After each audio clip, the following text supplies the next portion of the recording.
All right, on this Wallet Wednesday, are you sticking to those New Year's resolutions? If better money management is top of mind, then you and millions of Americans are in the same boat. Yeah, and joining us now with some expert advice on how to stick to those financial goals, we have Samantha Pahlow of Ferguson Wellman. Good morning, good to see you again. Good morning, thanks for having me. Of course, it is that time of year. Those resolutions start to begin to fade. It's so weird how that happens about 3 weeks in. Just in time for that first month of bills to roll around and get you. Really, and it doesn't matter if it's financial or if it's physical health. These goals start to dissipate around this time. How do you stay on track with a financial goal? Well, I think it's so funny. There's a lot of similarities between health and fitness and financial goals. Sure. Impulse spending, some of our bad habits are very similar, impulse eating.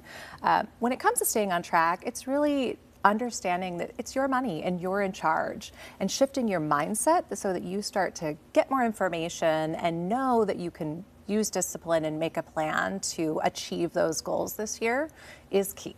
Yeah, well, I think sometimes money goals can certainly feel overwhelming. You know, things like student loans, credit card debt, absolutely. You know, all of that can Am I certainly investing? feel Am I very saving? overwhelming, right? So where do you start, and how do you make good goals that are going to, you know, be helpful in the long run? It's a great question, and I hear a lot of people say I'm bad with money, and my response is, are you actually bad with money, or like you said, are you just overwhelmed and do you need to get a little more information and take control and make a plan? So when it comes to making good goals, like we said, shifting your mindset, realizing this is something that you have control over, but then identifying goals that are achievable. They're specific, something you can actually get done. How are you going to do it? And then make sure that you're monitoring it and celebrating it along the way.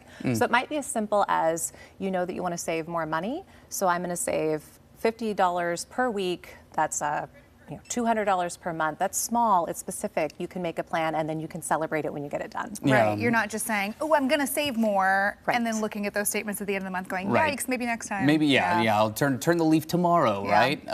With that said too, I mean, how do you learn these skills? I have said time and time again on our show, I don't understand why money's not taught at a younger age. It is an essential skill and it's critical to just to your future. What is that step in learning these skills and learning these kinds of strategies to take care of your money? Well, I think, like we said, you need to make a plan, and the plan could actually be how you're going to learn more. One really important element is to know where your money is going. In today's digital age, if you think about your money as a bucket, there's a lot of holes in the bucket. Your Apple Pay, your hundreds of subscriptions. It's hard to know where your money's actually going. There's a lot of free apps or affordable apps out there that will link up to all those sources, consolidate it for you so you can actually see what is happening to your money, and make a point of reviewing that every night. Don't be afraid to know what you're spending your money on. So that's understanding your own spending habits, but then also start doing your reading, your research. We have a lot of free resources that we're making available to the public on our website at fergusonwellman.com. We call it Dollar Cents. Everyone is welcome to go and watch those videos to learn a bit more, but make a habit of starting to do some reading on a regular basis about financial topics. It really, I think, can feel empowering to start learning. You know, it's hard to start, but then you feel like you're kind of taking charge. That does help to build that momentum. At least it did for me. You know, just trying to learn a little more. What about if you feel like you're still living paycheck to paycheck? We know inflation has hit folks hard the last couple of years. Budgets are tight.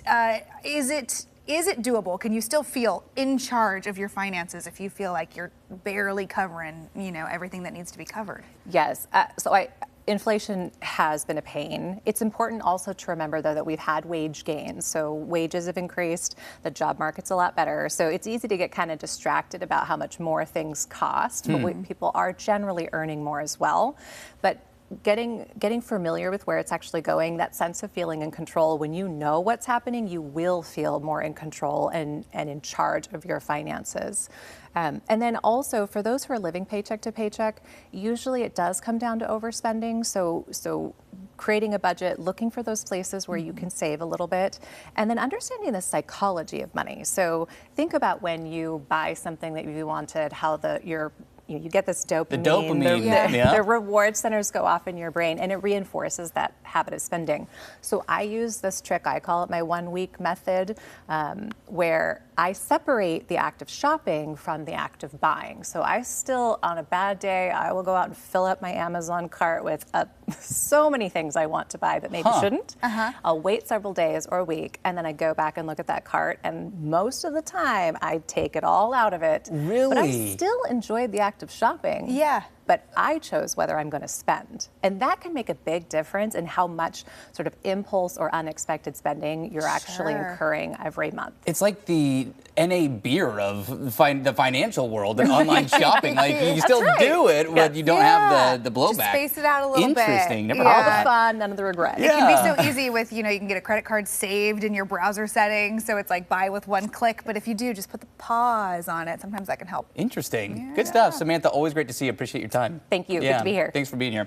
And again, we're going to have this interview posted along with all that information on our website. That's KOIN.com. Okay, that's some good motivation. I need to get back in and I make gotta sure do that the the same budget thing. that I wanted to have is staying on track for the other 11 months of the year.